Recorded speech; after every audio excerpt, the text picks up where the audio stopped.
कोई पूछ रहा है जनाब, पाकिस्तान की सेमीफाइनल में जाने के कितने चांसेस हैं? दो वी डिस्कस मेनी टाइम्स, लेकिन बता दें परसेंटेज। 100% चांसेस। अब ये चांसेस की बात नहीं है भाईजान। अब हम चाहते हैं कि पाकिस्तान की टीम सेमीफाइनल में चली जाए। देखें, पाकिस्तान के करोड़ों लोग ये चाहते हैं कि पाकिस्तान की टीम इस मरहले से निकल कर नॉकआउट मरहले तक जाए। और ये सिर्फ पाकिस्तान ही नहीं, दुनिया भर के जो करोड़ों शायकीन क्रिकेट हैं वो पाकिस्तान और भारत का एक और मैच देखना चाहते हैं इस वर्ल्ड कप में। और अगर वो मैच होता है तो वो सेमीफाइनल की सूरत में होगा। और आप देखें कि अगर पाकिस्तान और इंडिया सेमीफाइनल खेलते हैं इस वर्ल्ड कप का तो वो कितना बड़ा मैच होगा, कतई नज़र इसके कि नतीजा क्या होता है, कौन हारता है, कौन जीतता है, किसको शिकस्त होती है, किसको फतह मिलती है। ये चीज़ें अपनी जगह पर हैं, लेकिन लोग तवक्को भी करते हैं, लोग उम्मीद भी करते हैं कि पाकिस्तान की टीम वर्ल्ड कप का सेमीफाइनल खेले, बेहतर खेल का मुजाहरा करे, सेमीफाइनल भी जीते, फाइनल भी जीते और उसके बाद ट्रॉफ़ी लेकर जनाब बाबर आजम पाकिस्तान के कप्तान वतन वापस आएँ। अब होता है या नहीं होता है, ये ख्वाहिश है और इस ख्वाहिश पर हज़ारों ख्वाहिशें ऐसी हैं कि हर ख्वाहिश पर दम निकले। अच्छा, बेन स्टोक्स की इनिंग्स को आप कैसे बहुत देखें, बेन स्टोक्स इस टीम में एक मतलब विराट ने उनके बारे में कहा था कि वो उनके इस वक्त पसंदीदा क्रिकेटर हैं, चूँकि वो टेस्ट वनडे हर जगह पर एक ऐसे प्लेयर हैं जो कि बिल्कुल एक खेल का नक्शा बदलते हैं अपनी सलाहियतों से, अपने खेल की जो सलाहियतें उनकी हैं। और विराट जैसे खिलाड़ी की तरफ से बेन स्टोक्स की तरफ के लिए ये बातें, ये इस किस्म के अल्फाज यकीनी तौर पर बहुत मानी रखते हैं। आज भी अगर इनको निकाला है मुश्किल से तो बेन स्टोक्स ने निकाला है, वगरना कोई पता नहीं था कि हॉलैंड के खिलाफ भी 250 पर आउट हो जाते तो 225 के ऊपर आपको पकड़ना मुश्किल हो जाता है, क्योंकि एक आध पार्टनरशिप की आपको ज़रूरत होती है, आप 200 के करीब पहुंच जाते हैं। तो बेन स्टोक्स ने ही निकाला है आज इंग्लैंड को इस मुश्किल से। और अगर आज इंग्लैंड मैच जीता तो यकीनी तौर पर बेन स्टोक्स की वैसे विन प्रोबेबिलिटी तो उन्हीं की आ रही है। अच्छा जनाब, हिजर आलम ने हमें ज्वाइन किया है, स्पोर्ट्स जर्नलिस्ट हैं, बहुत शुक्रिया हिजर आपका। So what do you expect, जिस तरह हाफिज साहब से मैं पूछ रही थी, कितने चांसेस है पाकिस्तान के सेमीफाइनल तक जाने के?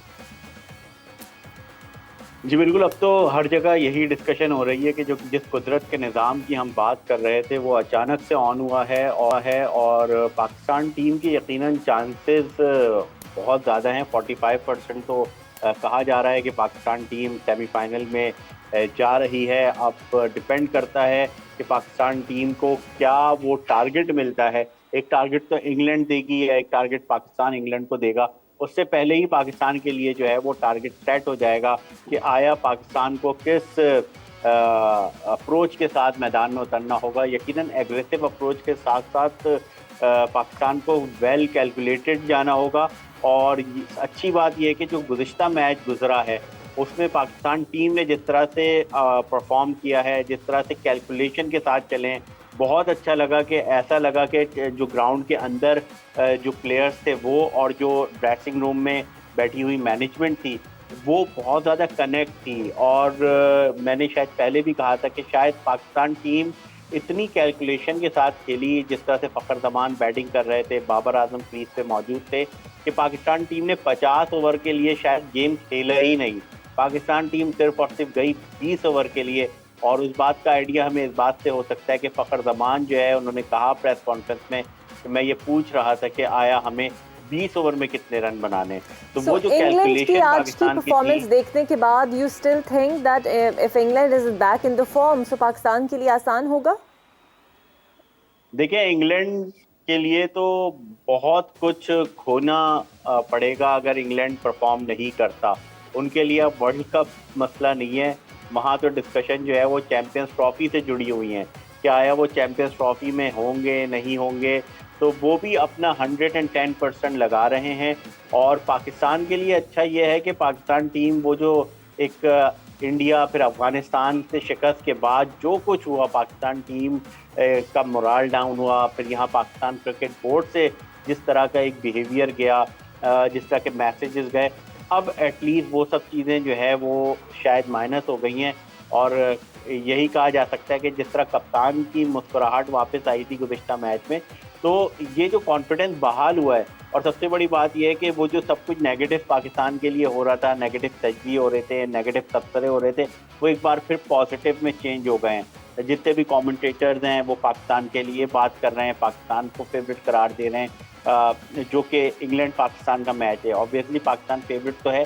अच्छी बात यह है कि पाकिस्तान को पता होगा कि हमें कितने रन बनाने हैं, कितने रन से शिकस्त देनी है, या अगर सामने वाली टीम पहले बैटिंग करती है तो उसको कितने रन तक महदूद रखना है। तो हम होपफुल हैं कि पाकिस्तान के लिए जो अगला सिनेरियो खड़ा हो वो यकीनन इस हद तक हो कि पाकिस्तान टीम वो अचीव कर सके। तो सब चीज़ें पॉजिटिव हो गई हैं। अब देखना ये होगा कि पाकिस्तान टीम उस दिन कैसा खेलती है। देखें, हमने फ़खर जमान की बैटिंग देख ली, मगर उस बैटिंग के बाद जो हमारी बॉलिंग का हाल था शायद हम भूल गए। जिस तरह से हमारे तमाम बॉलर्स को जो है वो मार पड़ी है।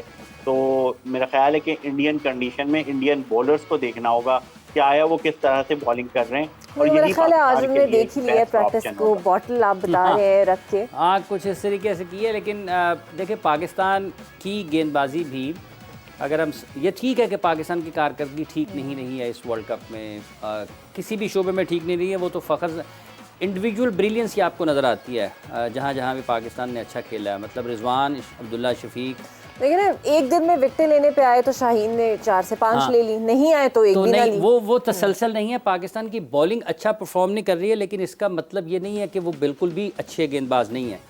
ये ज़रूर है कि जब आप चैम्पियनशिप में हैं, 9 मैचेस हैं आपके पास, और 9 मैचेस में कहीं भी आप अपनी सलाहियत के ऊपर गेंदबाजी करने का मुजाहरा नहीं कर पा रहे हैं। ऐसा नहीं होता कि एक ही बॉलर, आपके 50 ओवर्स हैं और 10 ओवर अगर कोई बॉलर अच्छा करता है तो 40 ओवर्स बाकी भी तो हैं ना, वो भी तो आपने अच्छे करने हैं तो ही मैच जीतेंगे। और अगर एक बैट्समैन रन्स करता है तो क्या बाकी 6-7 जो हैं वो रन्स नहीं करेंगे तो आप मैच कैसे जीतेंगे?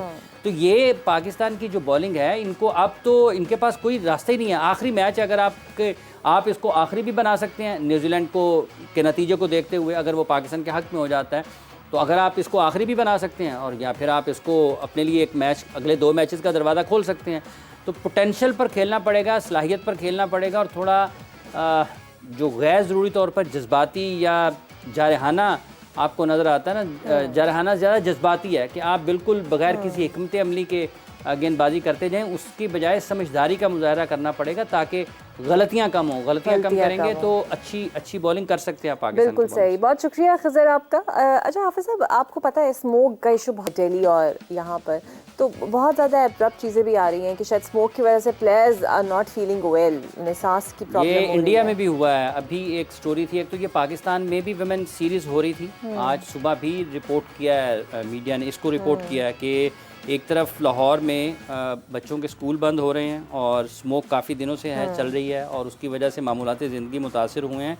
उसके साथ साथ दूसरा ये हुआ है कि भारत में भी इस हवाले से ये जो स्मोक के इश्यूज़ हैं उस पर कुछ लोगों कुछ प्रैक्टिस सेशंस मनसूख हुए हैं। बिल्कुल हाँ जी, तो प्रैक्टिस सेशन मनसूख हुए हैं इस फ़िज़ा की वजह से, जो कि ठीक नहीं है, माहौल ठीक नहीं है, उसकी वजह से भारत में। उसकी मैं डिटेल बता देता हूँ कि इनमें से भारत में जिन मुल्कों में हो रहा है उनमें नई दिल्ली, मुंबई, कोलकाता जैसे जो शहर हैं वो फ़िज़ाई आलूदगी के मामले में दुनिया के 10 बड़े शहरों में उनका शुमार होता है। कुछ ये 10 बड़े शहर हैं उसमें शामिल हैं जिनमें आलूदगी की शरह जो फ़िज़ा है जो वो आलूदा है, उनमें 10 बड़े शहरों में ये नुमायाँ होते हैं। और इसमें जो पीर के रोज़ नई दिल्ली में मैच से कबल बांग्लादेश और श्रीलंका की क्रिकेट टीम के डॉक्टर्स के मशवरे पर उनके जो तरबियती सेशन थे, ट्रेनिंग सेशन थे, वो मनसूख हुए थे और खिलाड़ियों को सांस की तकलीफ़ का भी सामना करना पड़ा था। ये भारत में है और पाकिस्तान में भी क्रिकेट हो रही है, यहाँ पर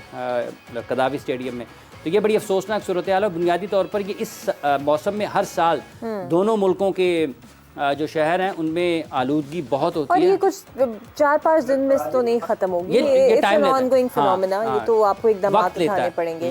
लेकिन अब ये नेचुरल हो गई है, सो इंडिया को ब्लेम करना तो खैर नहीं, किसी को भी नहीं। देखें, वो उधर से लोग कहते हैं इधर से आ रहा है, इधर से लोग कहते हैं उधर से आ रहा है, तो ये दोनों एक दूसरे को कहते हैं। इसके बजाय इसके कि दोनों एक दूसरे को कहते हैं अपनी अपनी चीज़ों को ठीक कर लें, वो अपने माहौल को ठीक करने के लिए इकदाम करें, हम अपने माहौल को ठीक करने के लिए इकदाम करें।